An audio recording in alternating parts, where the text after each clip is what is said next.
Right, pane nyaya yanetsa panapa. Amene manager ana Enzo Aisha wekuku nevamwe vasikana vakazoita zvekubvisa mabhurugwa here or something like that. Welcome back to this channel, your channel of choice, your favorite channel. My name is Kundai. If this is your first time to be here, usakangana kusubscribe so that you'll be notified every time we upload my videos. Right, nyaya tinayo nhasika inyaya yamukoma Mr. Styles. Handitika tongati tongati mukoma yakatongoti Mr. Styles. What's tikati mukoma Mr. manje? Doesn't make any sense.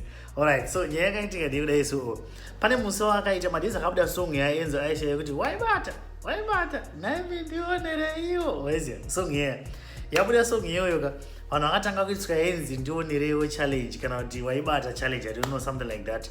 So pane musi wakaita live vaita live patanga kutambwa zviya zvakada kufanana nezvikamukoma jinimbi zvezvezvi zvekuti vanenge vachiti vana vevanhu vanenge vachiuya vachidaiso manhingiri navo votanga vati da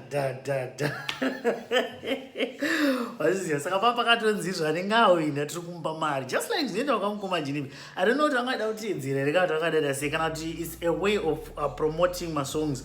I think izvo zvinotozikana, but kana ari ngoma jinimbi ndike isiri way yekupromota masongs ine ngori way yekuenda se yekuende ungovarairo nengonakiro vachiona vana vevanhu ofichi nyaya iyoyo yanetsa futi iyoyo yekunzi hanzi sei vana vevanhu vachiitiswa zvinhu zvakadai so, but still that's none of our business zvakataura nevamwe. Saka zvikuitika nezvodaiwo pane musikana ari kutaurwa zita rake arongomuti Peach Mami or Peach something. Pane musikana akazouya ipapa akatamba zvisingaiti. Vamwe vanga vachitaura nachona hangu mumacomments vanga vachitanzi takamuseka bhurugwa rake because hanzi anga nebhurugwa raSpiderman. There's some people are saying anga nebhurugwa raSpiderman takamuseka paipa achitoti toda vasikana panapa asida masuperhero kana kuti masuperheroine ana supergirl nana hanzi anga nebhurugwa raningirina. I don't know how far true that is because inai actually didn't watch it. Ndakatozonzwawo nyaya yacho yanetsawo iko zvino. Saka zvakaita manje ka Mr. Styles yeda manje vainziwa. And so far if you've got information, please tell me the information in the comments box kuti Mr. Styles pavakaitisa challenge papagara paine mari here yanga inzi ichahwinwa.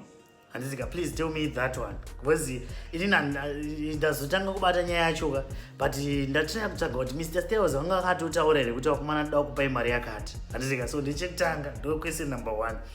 Then chakabva chaitika nchodai so Mr. Styles manje hanzi izvo palive ipapa, I don't know kuti palive iyoyo ringandi later on pakazoya vamwe vangu identify vachinzi hanzi mazhawi something like that. Pane vamwe vazoyawo imwe mhenewo handisika vane mari vaive kwazoyawo imwe mhene yasvika ndobva yauya palive ikati ndiri kupai 15,000 rand from the way yandanza zvashinzi yanga iri 15,000 rand yavakapromisa kuti amana anenge awina. Handisika handizoti yanga ya on top of the 5 because paritaura mari 2 paritaura 15,000 rand ne5,000 rand then pamwe pacho paritaura kuti pachinzi 15,000 parinzi 15,000 aveti RTGs kana kuti 5,000 RTGs. Saka ipapo if you've got information don't forget kundiudzawo futi ezuvo tiudzewo wamanana muchiziva nyaya dziri kuitika idzi kuti zvakafamba sei. So chakabva chaitika vache kuti mwana musikana manje akazotanga kuti amana manditi ndahwina so what next tichindipaika bhegi sekuziva kwamunoita kana vari mukoma jinimbi vanoti vakaita nyaya dzidzi munhu achitongopedza ipapo vanobva vatoti pama-V11 yekuti amana 40 grand munhu atopiwa 40 grand yake kana iri 30 grand kana iri mari munhu otoyo achitozoti aiwa tinoda kungokutendai nekumira kwamakaita mari iya yakasvika takaiona hatisika. But this time manje hazvinoita seizvozvizvi mari haina kuuya. Mwanasikana aritaura kuti ndakaenda ndikati ko haufa gwani madii hanzi mari hadzina kubuda kusvika mwanasikana atozosvika pakutozoti rega nditomboita iri vhidhio ndikudziva kuti ndiri kupaiwo 5 hours mukasandipa 5 hours maakuziva kuti ndizvina nozvitaurawo kune vamwe vanhu like ruzhinji rweZimbabwe kuitira kuti tikwanise kubatsirikawo tione kuti ndingabatsirika sei. Offici mai ndo pazoita kuti nyaya yezibhizira yasvikawo kwatiri isisana kundai tazombosanganawo nazvo mumastreets esocial media. Saka zvazvichinzi izvo mwanasikana manje anga achiti atsanangura achinzi ndakatamba kudidi zvese zvobhatara but hanzi ninika pakutaura kwazvo zviri kunzi mari yakapiwa mukoma Styles alright Mr. Styles vakapiwa bhegi nemunhu yauya mhene yakamboya yakati ndinoda kupai mari hanzi mhene yakasvika ikaisa 5 grand then futi zvanzi pane vamwe futi hamene imwe mhene futi yakauya ikaisa ndonga I think 50 pounds or something like that. Handisika vaisa 50 pounds yavo iyaya pakutaura kwazvo zviri kunzi mari haisi kusvika iri kusvika iri kuti ichibhoka inenge ichibva yasvika ichienda pana Mr. Styles yobva yamire pamureze wazachazoita stopa zvaizvo hanzi risvikaibva yati tsvi vairatidza kuendera mberi samusikana aruzenda naMr Styles patozoonekwa ma-screenshots of which nyaya dzema-screenshots obviously we cannot trust nyaya yema-screenshots because sometimes ma-screenshots anenge akaita zvekubika anozati ndogona kungogadzira kuti ndachitaura newe tikataura zvakati anoziva saka nyaya yema-screenshots I'm not trying to say kuti ndezvechokwadi or not. What I know is ma-screenshots anogona kungobikwa though hazvinisiri kuti aya akabikwa atitika but pane ma-screenshots achaona angachiratidza kuti musikana anga achidaidza kutaura nemwe munhu anga achitaura naye anga achita sekunge anga achinzi allegedly it is Mr Styles zvikanzi mukuru haufa mari chichichichi zvikanzi aiwa sha iyoyo chichi apa pachitotukanwa nemashoko makukutu chaiwa anga achitotaura ipapo zvikanzi kunyaya yashoko ndokayazosvikira hatifanira kunge tichitukana kudaro chingonipai mari yangu zviperi saka ndachitasa pamacomments anga achitaura pasocial media vanhu vese angachotaura kuti amanaka chingopai mwana majigisi ake ipai mwana majigisi ake zviperi kwezi mwana ayo anga achitaura kuti mari yoda totenga chinga toda toishandisa since makandipromisa ini ndakatosvika pakubvisa bhurugwa rangu ndakabvisa hembe dzangu ndikatanga kuzunza manhingiri nangu okay bandingazunza manhingiri nangu handiti ndazunza manhingi angu imi mukandipromisa mari ini ndakazunza ndichiti ndikupiwa mari then imi mautanga kuregedzwa ndipa mari please ndipeiwo mari yangu so nyaya yanga ichinetsa yataura nevanhu vakawanda vamwe vanga achitaura vachiti but vasikana imimi wai muchibvuma kushandiswa zvakadaro kuti munhu anongokushandisai varume vanokushandisai for their entertainment purposes vapedza vobva kusiyai vobva varamba kungobhadharai futi pamusoro pamari dzacho then vamwe vanga achikomenda chitanzi saka vanhu vane mari dzemastanzi iri kana kuti like waiva zvakaimbwa anenge boss pumako or something vakaimba achitanzi even nedzemastanzi saka nyaya yabuda futi zvikanzi saka vanenge vachinyepa umwe akatoti aiwa mari iyoyo yatogadziriswa musoro hanzi yatopendeswa here musoro something like that anga ari macomments anga ashiwa vamwe vakasvika akati aiwa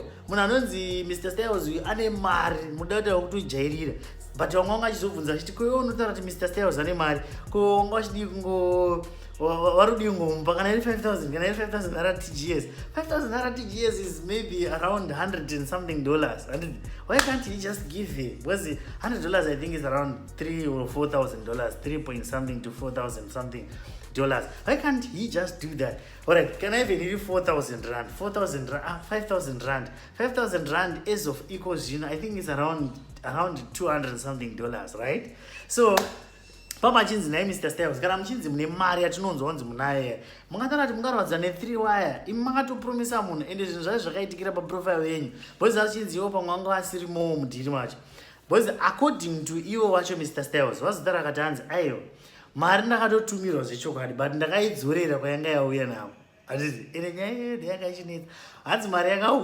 yauya yemusikana bozi imwe mhene yacho yanga ichiratidza kuti inini mari ndakatobhadhara saka siyana ineni mari ndakabhadhara but Mr Styles manje wabva wataura achitanzi mari yakauya zvichokwadi but ndakaidzorera so vari kuti saka makaidzorera zvikanzi hanzi inyaya yekuti iyeyu musikana manje kamwana kaike amen ndingati kamwana here amen handiziti akura sei but tongoti musikana ngari kichingoti musikana ainzi akazoenda nerweseri futi kuinbox yemhene yaiya hanzi vasvika vatanga unokumbira mamwe maoffers saka ndonga vangananga azoti but pamamati 15 bebeka ndimamaisa iri 20 kana pamwe unenganga kuti chingondipaiwo maybe kana sendai kana bhoso ndirione or something like that you never know manje pao but I don't know kuti chii chakaitika chekuti zvinonzizvo naMr Styles musikana akazoenda kune mhene achinokumbira zvimwe zvinhu futi then mhene nobva yatozoti aiwa mari anaida kumpa yachamupi zvachose saka Mr Styles ari kuti ndakatozodzorera mari kumhene handizizitarawo ndisati tongoiti mhene handiti hanzi mari ndakazodzorera kuna mhene because musikana akanga akumbira something kana kuti mhene hanzi mhene yanga yataura kuti taakuita se taakutora offer like we are now turning down the offer handiti saka hanzi offer yakazoitwa turn down nekuda kwekuti mwanasikana akazoenda nerweseri achinotaura futi nani namhene akati mukoma mhene ndodawo zvakati mukoma mhene akati alright wangada kunikumbira zvimwe ndoda tombokupa izvi ngatichiregedzai zvinhu zvacho zvese so I don't really know what was really happened or what really happened but so far this is the information that you have what I know is nyaya inongonanga iri ichiri mupipeline pachiri nezviri kuitika but so far satanzwa kuti mwana azoitwa sei but as usual we will always update you pane zvese zvinenge zvichiitika but inini ndine mubvunzo one wandaumbokubvunza wewe do you think kuti Mr. Styles according to mari dzatinonzwa kuti vanadzo hatisika kana dzatinoona kuti vanadzo do you think kuti vanotadza kupa mwana 5,000 whether 5,000 RTGS, whether 5,000 rand, whether 5,000 dollars? Can we really say kuti Mr. Styles kana vaine big vanotadza here ngoti but no, what's this issue? What is this scarf or something like that? What is this misunderstanding about? That's I kuti 5,000. Apa nyachi isiri kusika ichinouya pavari nyachi akati akavhiuda iri kusika ichi wakazoita wakazoita funnel. Was a funny when you got a nyachi isiri tikati veska chinoti yobva pavari iwo ndopairi unongedzera kozi iwo vari taradhanzi hainenga isiri ndandiri palive but hansiri ndakada kupa munhu mari munhu akati ada munhu mari arida kupa munhu mari arikuti ini ndakaupa mari sha iye arikuti mari wakandipa but ndakazokudzorera. I don't really know, but Azarika, this is the question. Please let me know in the comments. Don't answer that we want to discuss this one. Do you think kuti Mr. Styles mari havana yekupa mwanasikana, especially kana zvichizochengetedza zita ravo? Because Mr. Styles munhu wevanhu like munhu wevanhu handiti. Saka isusu tinotarisira kuti Mr. Styles vanenge vachiramba vachichengetedza zita ravo or maybe inogona ngeriro dhiri rekuti vairese timbotauro nezvavo sezvatiri kuita. But kana ririro majeka nemari yavo nereputation yavanayo yemari kuti vanhu vanotanga kuzodhauta manje kuti ko one house iya bcause one house inenge chinzi pachawina munhu mari ka but mutadza kubhadhara munhu inonzi madhora ma5 mostara kuti munobhadhara munhu one house. Some people are now worried, like they are now worried kuti what achievements daenda one house tonodyeiko. But anyway, it's one of those things. Also, this one, kana ndandiri nini hangu ka, ndiri nini Mr. Styles, ndine mari, unzisa pane zvinhu tu, pane ngoti ndiri nini ka, then to be rap up. But pane ngoti ndiri nini, ndine mari, unza, this is the second condition. Une mari chere even uri wewe, ungataura kuti une mari ungatadza ngoti sha umbopota chiko, unza sha ndoda 5,000 yangu. 5,000 chiko, 5,000 rand. Itu-waya kana 3-waya ora ndiripo ndipe ecocash number yako oroti *151 unosenda mari handine bhegiri alora or maybe iwo Mr. Styles akati aiwa uda kundijairira handisi kuzokupa mari uda kundijaira still noitika I've had to taura nemari anozviita I don't know because nasanda nayo hanzi taura nemari anozviita zvekuti hanzi ukada kutotanga zoda kutondidhokonya kuti hanzi ndipe mari hanzi ndigona kutongokunyimira izvozvo daura kuti unondita sei. So, I don't know, but this is what I want to hear from you guys. Please, let's talk about this in the comments box. Do you think kuti Mr. Styles varikutotadza shuwa kutobhadhara kutotadza shuwa, and do you think kuti Mr. Styles vanogona vakatotora vanogona vakasenderwa 20 pounds yangaita 200 pounds I don't know mari yavakapiwa? Do you think vamwe vakatopiwa vakabva vatenda unopenda bvudzi zvavachitaura vangonzanzi ava mari yakatonogadziriswa bvudzi?